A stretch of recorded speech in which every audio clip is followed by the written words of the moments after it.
Hello everybody, Iain Robson here, welcome to another edition of Coldborough Farm.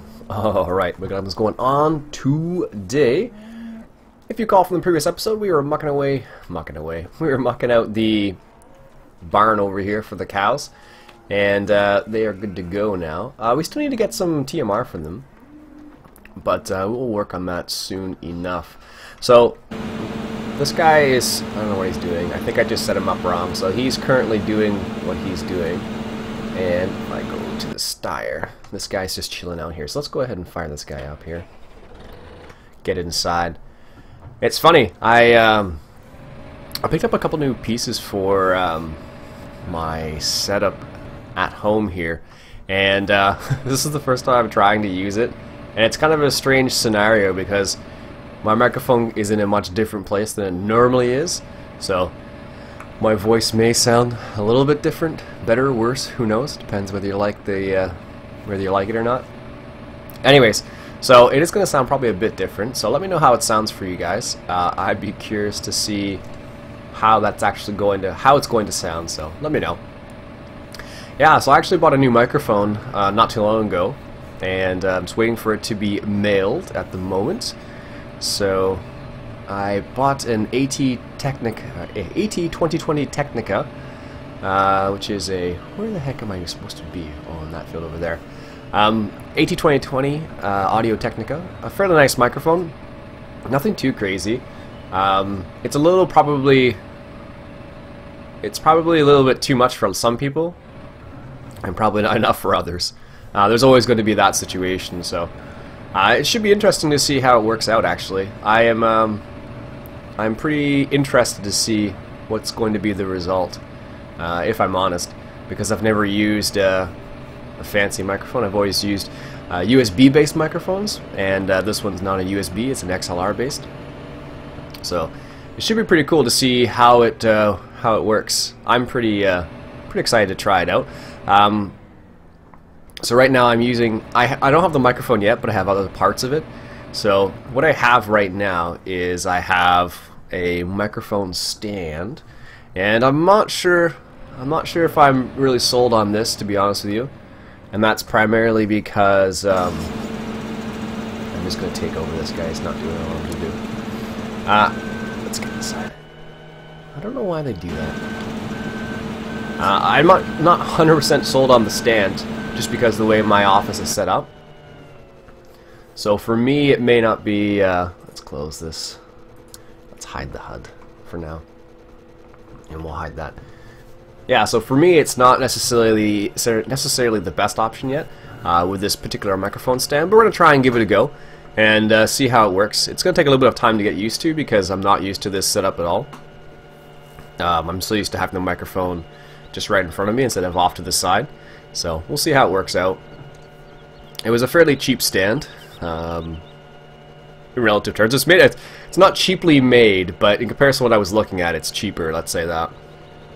The one I was looking at was a lot more expensive. But anyways, so I got a mixer board as well and all that jazz. So it should be kind of, I don't know. It's kind of exciting. It's like when you're a little kid and you get to try some stuff out, and you're like, it's like when, let's say when you're a little kid, and you get to test out the car for the very first time, sort of thing, when you're old enough, and your dad or mom lets you try out the car, and you're like giddy because you're trying out toys. It's like in your mind they're toys, but they're not. So it's that's what I kind of feel like right now. I'm not gonna lie to you. So it's kind of funny when you think about it. It's I don't know. It's should be kind of interesting. I don't know, I'm fairly excited. I went to the audio store, a place called Long and McQuaid here in Canada. I'm not sure if you have that same thing in the United States, but here it's called Long and McQuaid. So I was there, and I felt like such an idiot. It's ridiculous, because you're inside the store, and like, I'm not an audio expert, not by a long shot, and I'm asking questions that I must have sounded like an idiot. I'm like, I think, because like, the way I asked the question, so the microphone I got needs what's called phantom power. So you need to be able to power the microphone in some way. So with USB-based microphones, what happens is they get their power from the USB cable itself. Now you can do the same thing with XLR microphones, and they get power from the cable. and that's called phantom power in this case. Anyways, but not every mixer gives you phantom power. Some of them do, some of them don't. So I actually had to buy a more expensive mixer than I wanted to, because I needed the required phantom power essentially. So anyways, it should be kind of interesting. Hopefully this isn't too loud. I'm gonna have to listen to the audio now and see how loud it actually is, because it may be very loud. I'm not sure yet. We're definitely gonna find that out after this fact. I don't know. The microphone is in a different spot than it normally is, so we'll see. Let's unload, because I have no idea how full we are. I don't think it says inside the cab, does it? It says 5. Is that the fill level? Probably not. Maybe it is. Let's check. 5,900. Oh, it is. I didn't realize that. That's super cool. That right there is how full we actually are. 5,900. Yeah, it actually is. Did not realize that at all. Alright, let's see if we can do this without screwing it up. Yes, success. Yeah, so this setup, I'm kind of excited to try it out. I still need to fiddle with some things and figure out proper positions for stuff. And I need to stay behind the microphone instead of leaning forward in my desk. But let's just see that. Does it actually? Yeah, it actually does that. That is super cool. I never realized that before. Uh-oh. That styre's moving. That's not good. Let's put the parking brake on there. And we got a little bit left in the... There we go. Let's empty out the rest of that.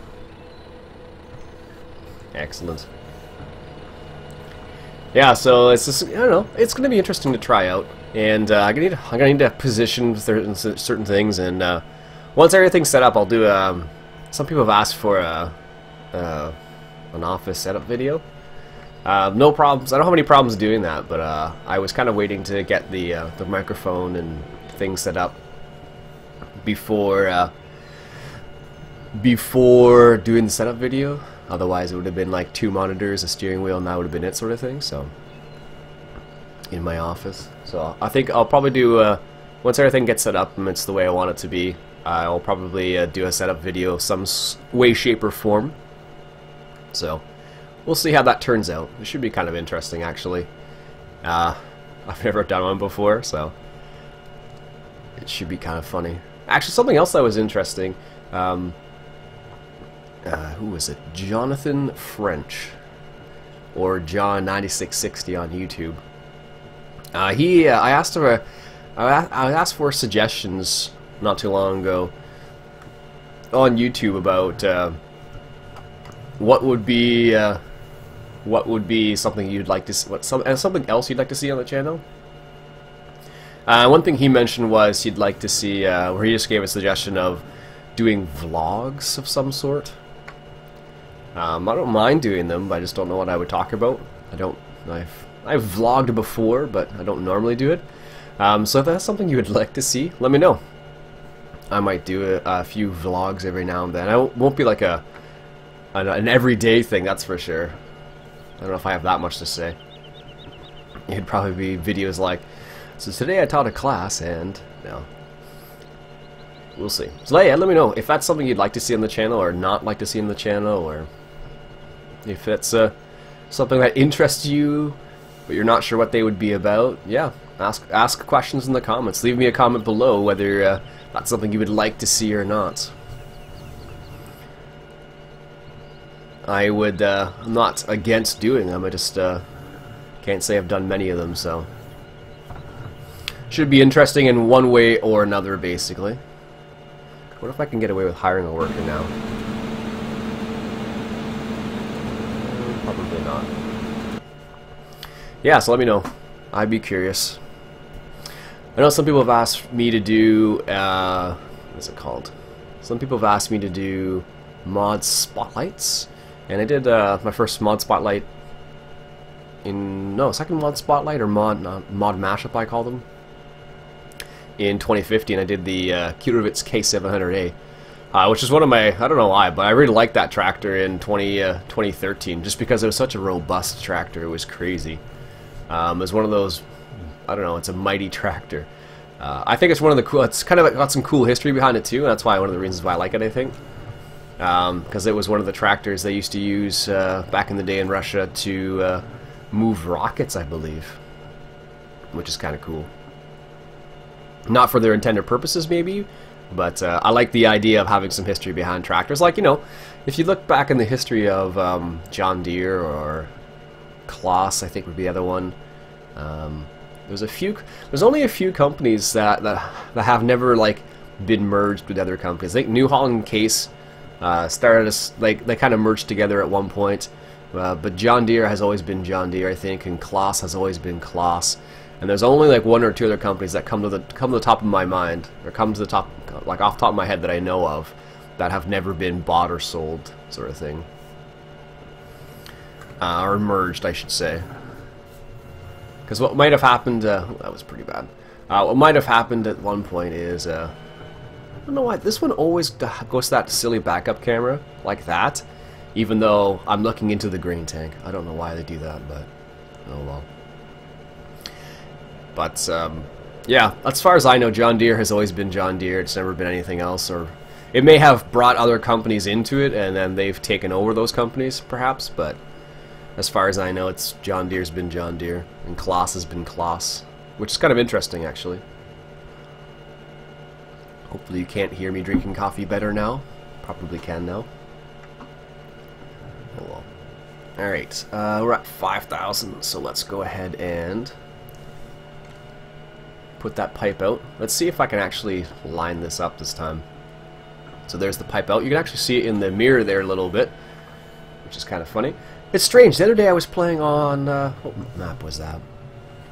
I was playing on the Manchester map, and really strange because the mirrors weren't working on the Manchester map, and I didn't make any adjustments or anything, but they weren't working on the Manchester map, but they are working here, so that's the strange thing.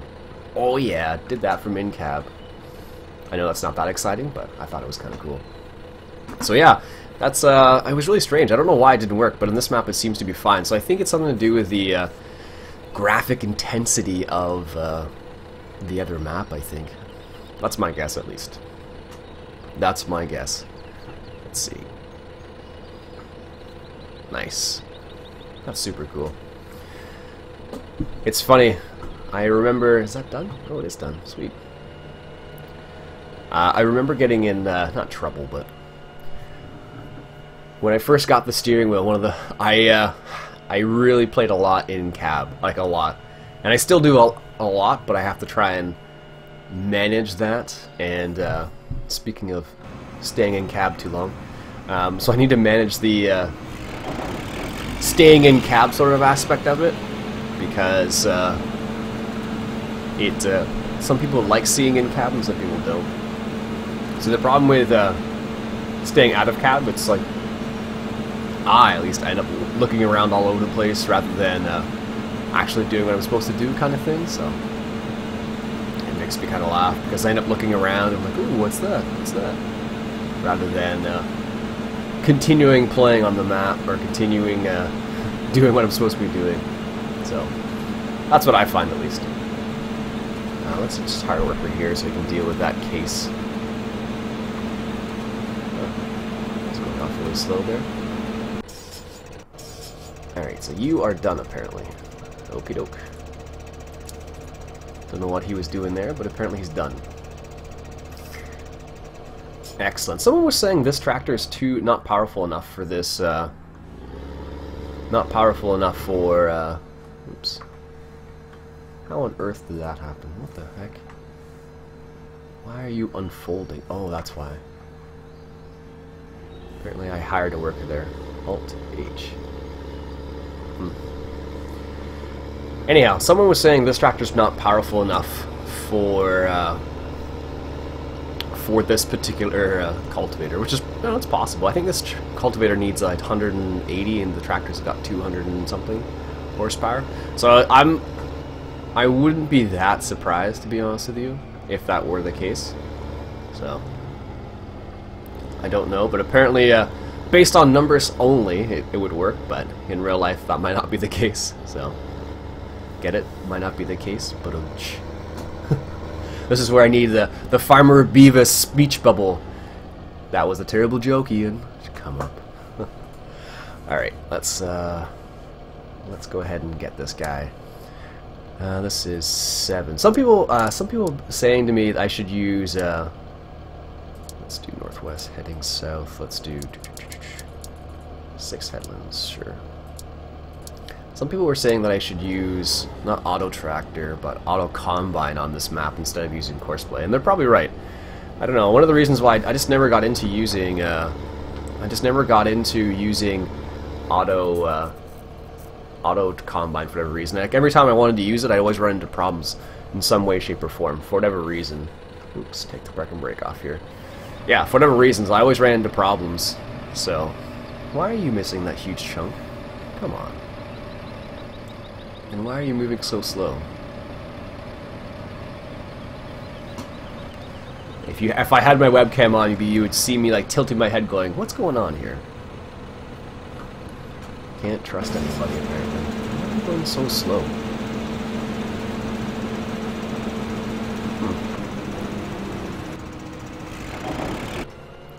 Alright, apparently I can't leave a hard worker to do this. Okie doke. For some reason it wants to go 3 kilometers an hour. I don't know what the deal is with that. That's strange. I don't know why. That's awfully strange. Alright. I don't know if you guys can hear the steering wheel. Someone actually left a really interesting comment the other day. I forget who, I'd have to look it up, but they left a really interesting comment saying they kind of like the sound of the steering wheel because it sounds more realistic. And I had never thought of it that way, because it's kind of adds an interesting element, because it's true. It's kind of like, it does add like a little bit of realism in that sense, but I don't think steering wheels sound quite like my steering wheel sounds, so it's kind of interesting when you think about it that way, because it's like, oh, wait a minute, that's kind of strange. So anyhow, I thought that was kind of an interesting little aside to the person who said, oops, let's get out of cab here. Alright, there we go. So yeah, because the microphone's in a different spot, it shouldn't pick up the steering wheel nearly as much. But we're gonna find out. I don't know what the new microphone's gonna be like in terms of that, because it's entirely possible that it will pick it up, but I don't know. So we're gonna see. We are going to see for sure. So alright, so something like that. That should be good. Also, in other news, so I'm gonna play on this map up until episode 10, and then we're going to switch to a different map. While I do like this map a lot, visually, in terms of playing with it, it's still like it's fairly standard stuff. So what I'm going to do is play on a different map, probably another European-based, maybe English-based map, in the near future. So I haven't chosen a map yet, so. You can leave me a comment actually with which map you'd like me to play on. I'm sure some people are going to say Old Ridge Farm. That map kind of deserves... I'm looking for like something a bit smaller than Old Ridge, but I definitely would play on the Old Ridge still. So let me know, and we'll see. So I think what I might do is because I have 3 maps going right now. I have the Manchester map, the Coldborough map, and I also have the... which other map? Manchester, Coldborough, and Banticow. There we go. So I have those 3 maps at the moment. So what I might do is... Banticow is probably going to be a long series because I really enjoy playing on that map. I'll be honest. And I don't know, just there's something about that map. It kind of reminds me, like, just the way it's put together. It kind of reminds me a bit of Idaho, just because it's a very well put together map. Even though it's not American, I realize that. But just the the feel on the map is a really nice feeling, so I really enjoy playing on the map. That's one of the reasons why whenever I stream, I tend to play on that one. So, much to some people's dismay, I'm sure, but it's a cool map. I like it. So yeah, we'll play on this map up until episode 10. So this will be episode 9, and then after this will be episode 10, obviously. So that'll be the final episode, because I could probably spend, if I don't play a lot off camera on this map, I'm going to be like, I'm not going to get very far, let's say that. And that is the truth. And I haven't played a lot off camera on this particular map. Not because I don't want to, just because Bantical, it calls to me, I guess. I don't know. So yeah, we'll move to a different map, and we'll be probably another English map, but we'll see what we find. And there's a couple maps out there I wouldn't mind giving it a go, so we'll see what happens there. Anyways, folks, I think that'll be good for today on this particular map. I think I need to sneeze, and again, still getting just at the I'm at the tail end of the cold that I had, but I think I'm not too bad right now. So, anyways, so that'll be it for me for today, folks. My name's Iain. Robson has been Farming Simulator 2015, coming at you from Coldborough Farm. Catch you guys later.